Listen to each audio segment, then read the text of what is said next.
Greetings and welcome to another Warhammer 40,000 Kill Team video, where today I'm going over the new November FAQs and Erratas for Kill Team, which should have been released today.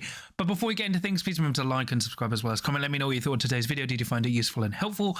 And remember, I've got a Discord you can check out for free in the episode description below, an affiliate link at Element Games, an affiliate link and discount code at Crossfire Games, and a Patreon if you want to give me some more support. But yeah, the FAQs should be out today on Warhammer community, and I thought, why don't I just quickly make up a presentation covering all the changes? So I'll put the Warhammer community link down in the episode description below, but everything you'll see on the following presentations are the word-for-word copies of what Games Workshop has done. So let's go and see what's exactly changed. There's been some nerfs and clarifications, although I will spoil it, not much has been done in my opinion, not enough. But let's get on with it. So first up, for the core rule changes as an errata, the Killzone Volca City Fight rules condensed Stronghold change the relevant part to read: if the target is wholly within a Stronghold area terrain feature and on the Killzone floor or on a fire step. So the fire steps are those little things, because technically if you were standing on those, you didn't count as being in there. So that's just clarified there. And then for Killzone Beta Decima, high hazardous areas, equipment, change to read: equipment can be set up on vantage terrain and within 2 inches of accessible terrain. This takes precedence over usual restrictions. So remember, blue text is new, and this will make sense when we get onto the next part. So just minor clarifications for the core kill zones. Continuing with the core rules changes, we have questions. In the resolve attack dice step of the shoot action, what order are successes resolved in? How does this interact with my rules that reduce or ignore damage from the first attack dice, e.g. Corsair Voidscarred, Warding Shield, Hernkyn Yaegir, Tough Survivalists?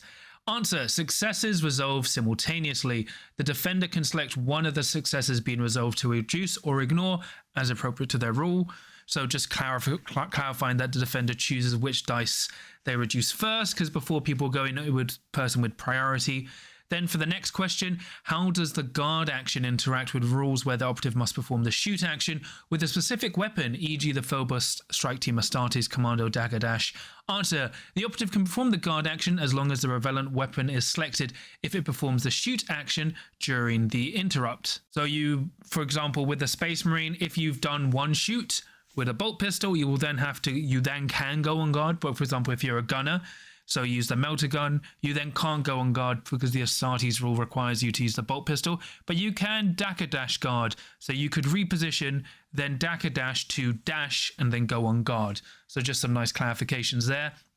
Then for another question, if an operative's rules allows you to place a marker, e.g. the Hernkyn Yaegir Hypex Mines, Vespid Stingwing, Neutron Bombardment, then that operative is removed from the kill zone. Is that marker also removed? No, unless otherwise specified.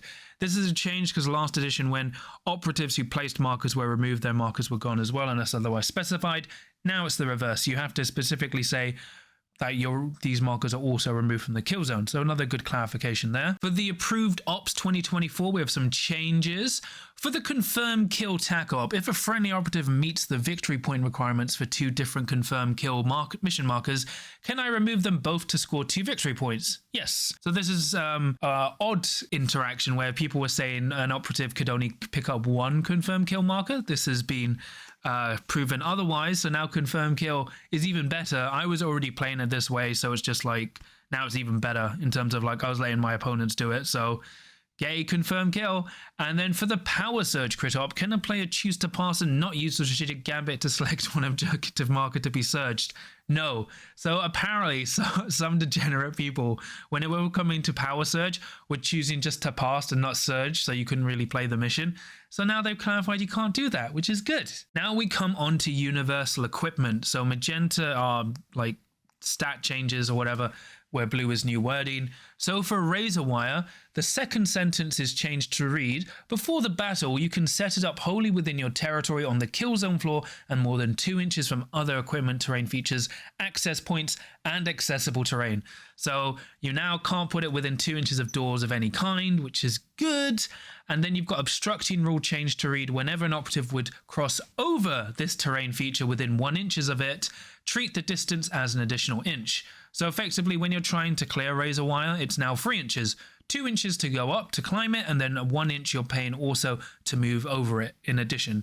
So effectively 5-inch movement models can't clear it unless they're starting their activation, and now you can no longer block off doors, which is nice. Then you've got light barricades. Change to read: light barricades are light terrain, except the feet, which are insignificant and exposed. Before the battle, you can set up any of them wholly within your territory on the kill zone floor and more than 2 inches from other equipment, terrain features, access points, and accessible terrain.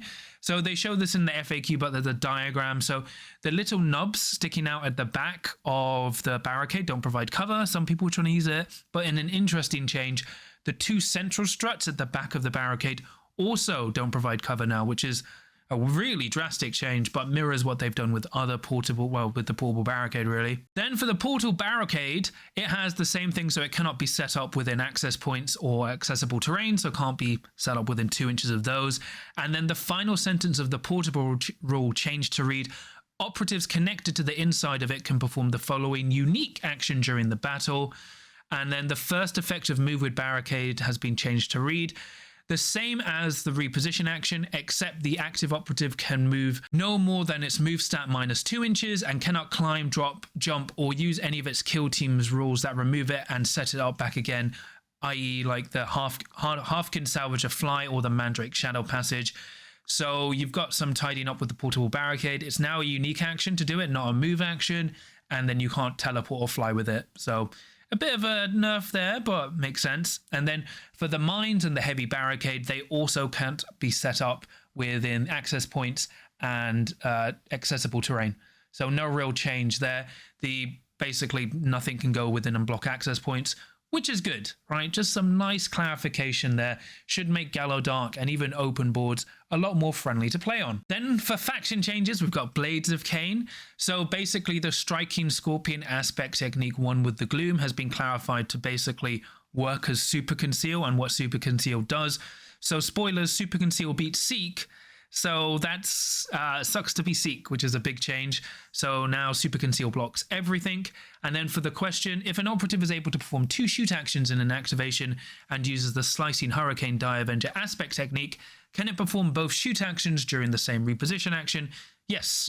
So effectively you can move, shoot twice, and then move again, which is pretty damn good. So a nice semi-buff to Blades of Khaine there, but more of a clarification really than a buff. Blooded.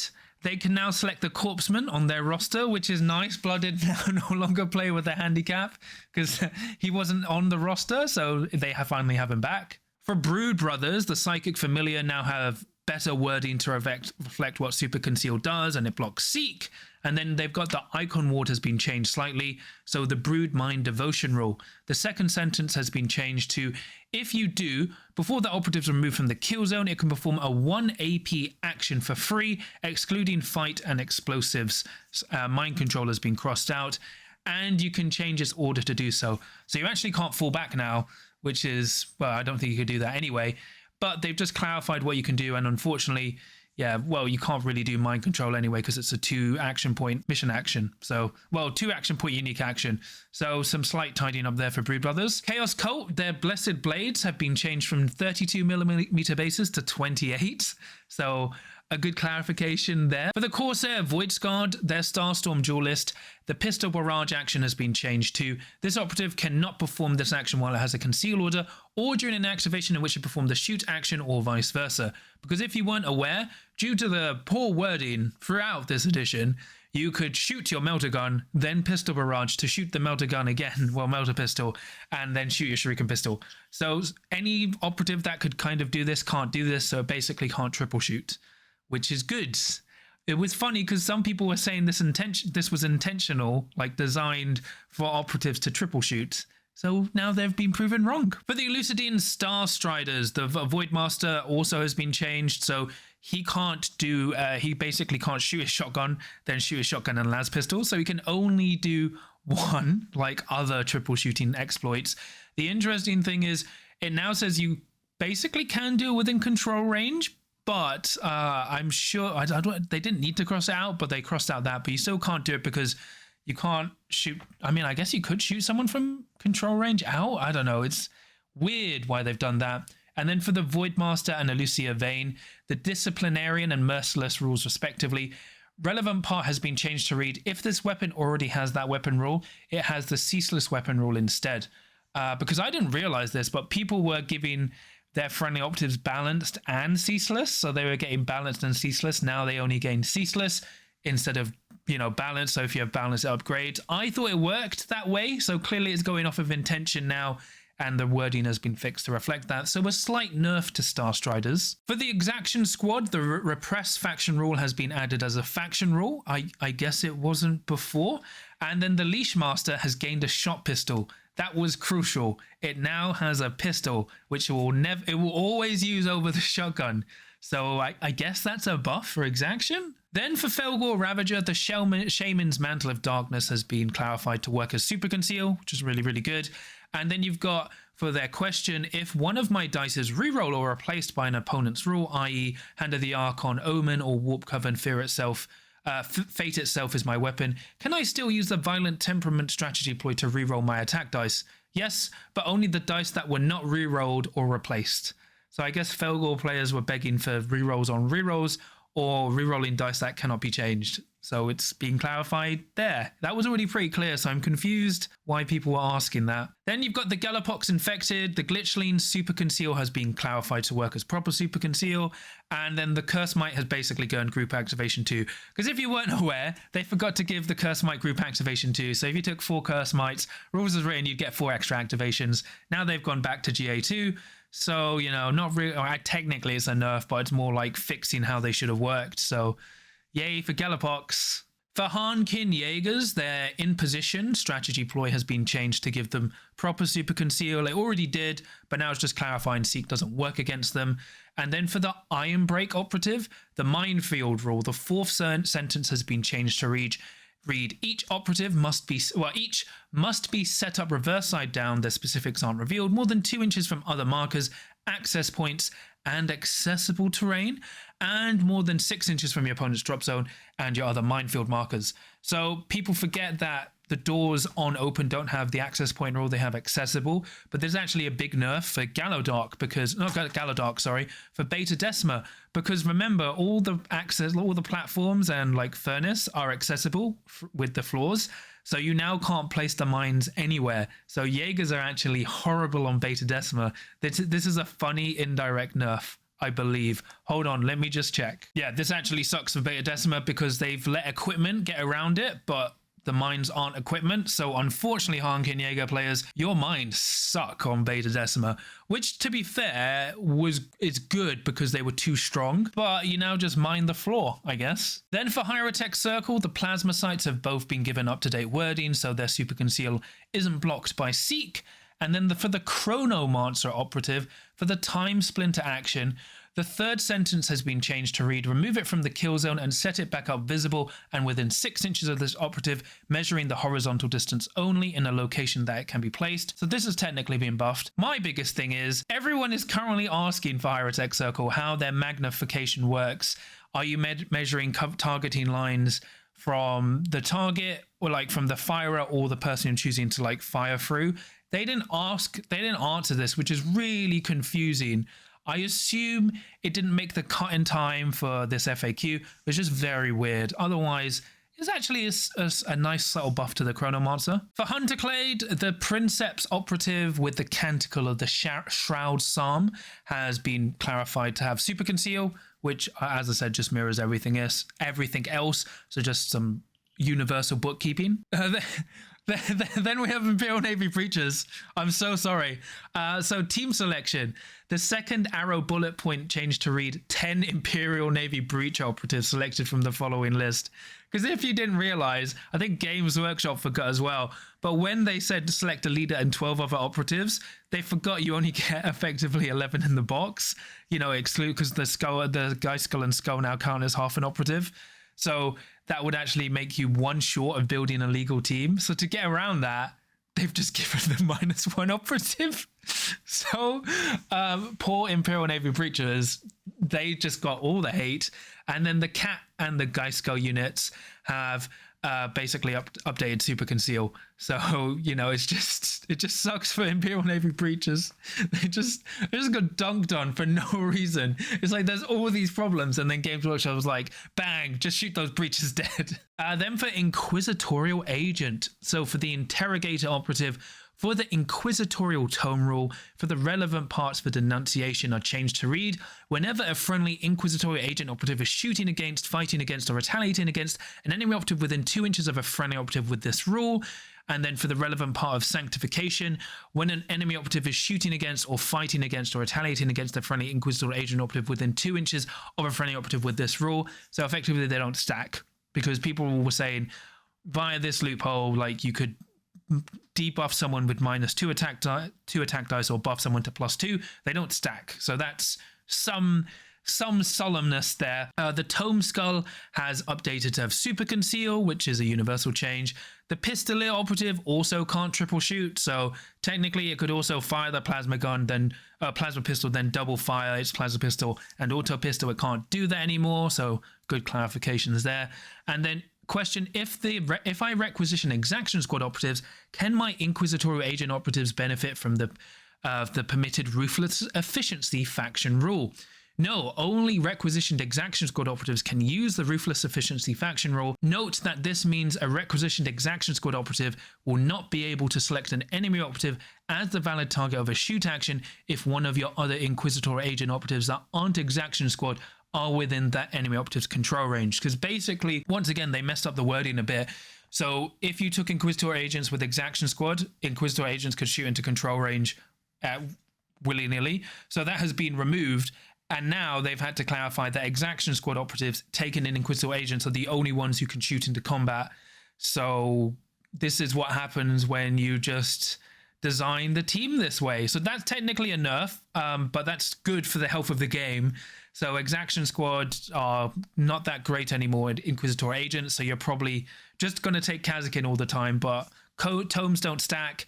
And then you've got Super Conceal on the Pistolier can't fire 3 times. Then for Kommandos, once again, the Grot, his Super Conceal has been clarified to work. The Burner Boy, he's got some wild rules. So for the Burner Deluge, it now has Torrent 0 inches with the weapon rule has been added, with additional text added saying, note that Torrent 0 inches mean you cannot select a secondary, you cannot select secondary targets, but this weapon still has the Torrent weapon rule for all other rules purposes, e.g. the Condensed Stronghold rule, see Killzone Vocus and the Kill Team Core book.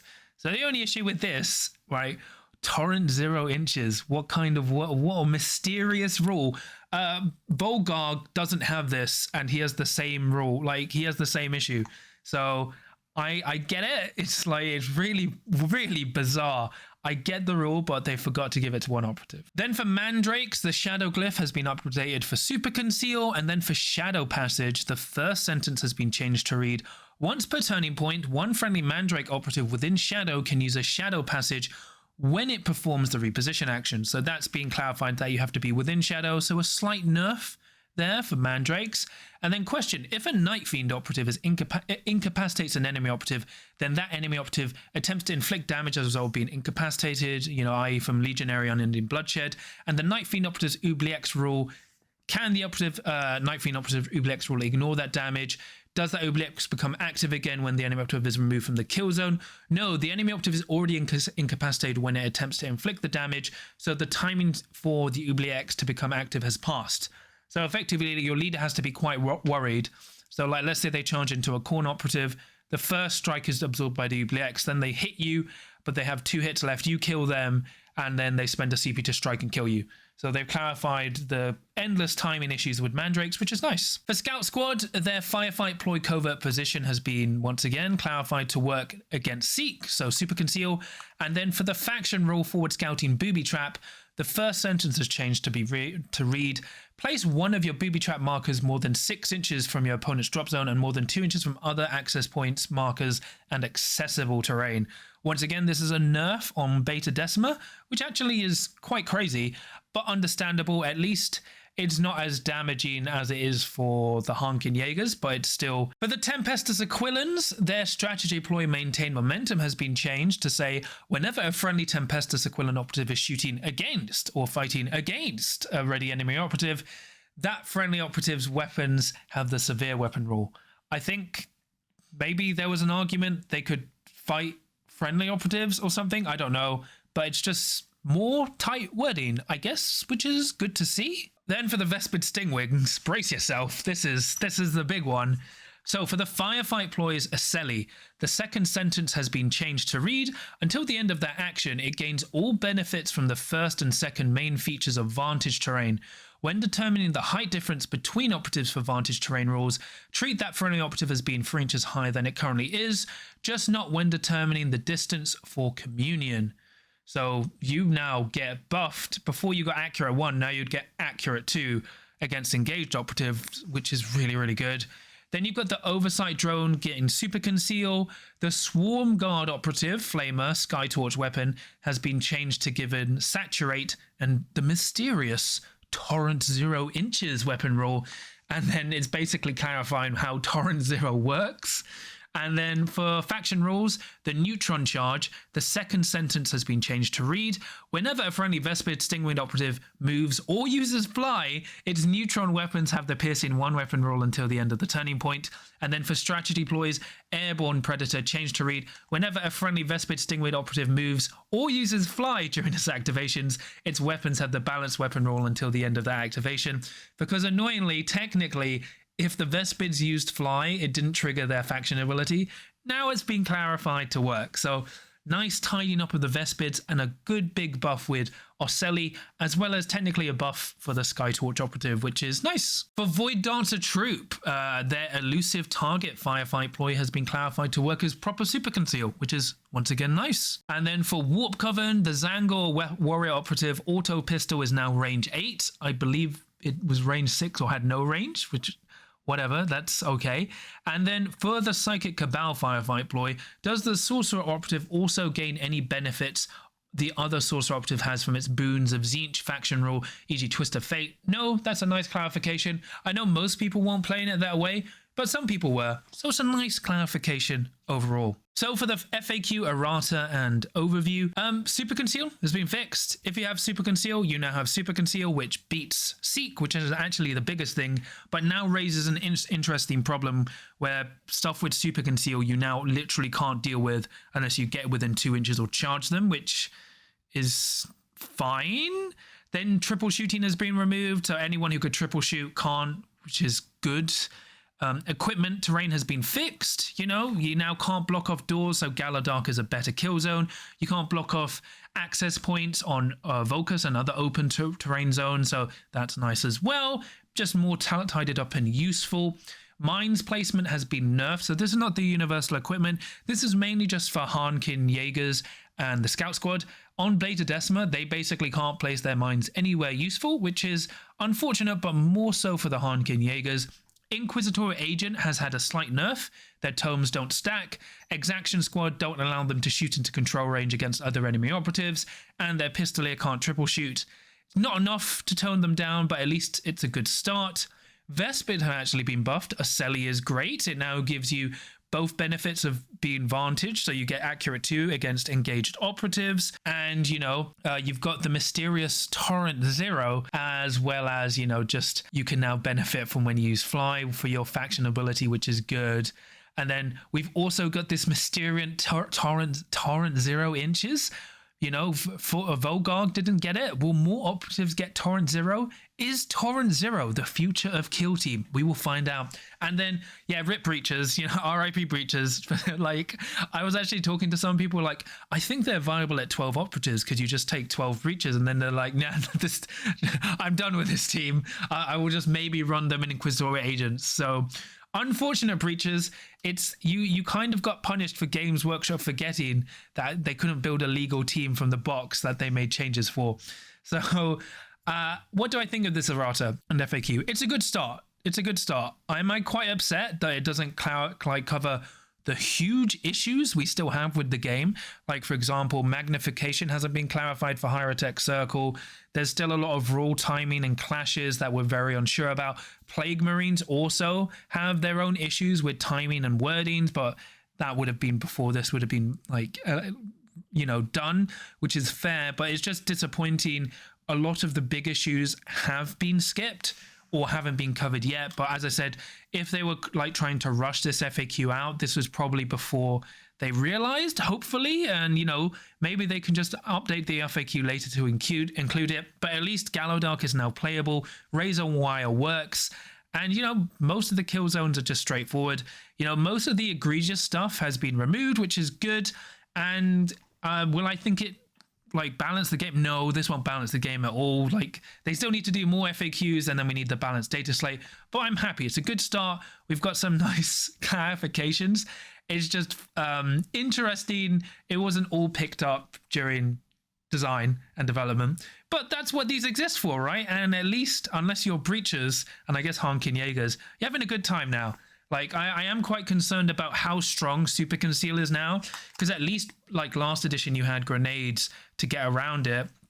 And this feels like it's a problem where my theory is they designed Vantage and Seek, and then designed Super Conceal, and then went back and changed Vantage, because the main issue with Vantage is it basically has the wording of Seek, and you cannot now change that without, like, severely nerfing Vantages or Seek. And now we have no real way to deal with Super Conceal unless you can get close. So it's interesting to see how this will actually affect the game. But, most of the basic egregious issues have been covered, which is good. But that's pretty much it for me today. Please remember to like and subscribe as well as comment. Remember, I've got a Discord you can check out for free in the episode description below. The rest of the FAQs will be down in the episode description as a link to Warhammer community.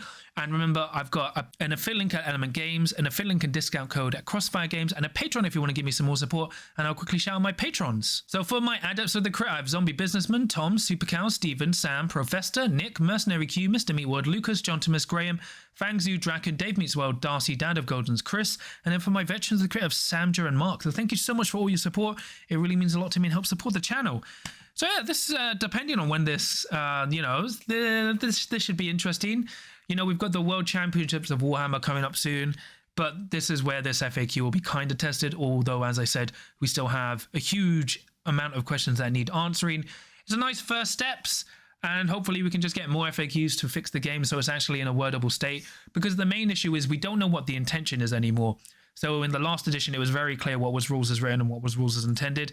Now we've got clashing issues where we don't know what the right answer is. So the more answers we get, the better it is. And remember, no matter what happens with the mysterious Torrent 0 inches, there's always a chance to win, as long as you can roll a crit.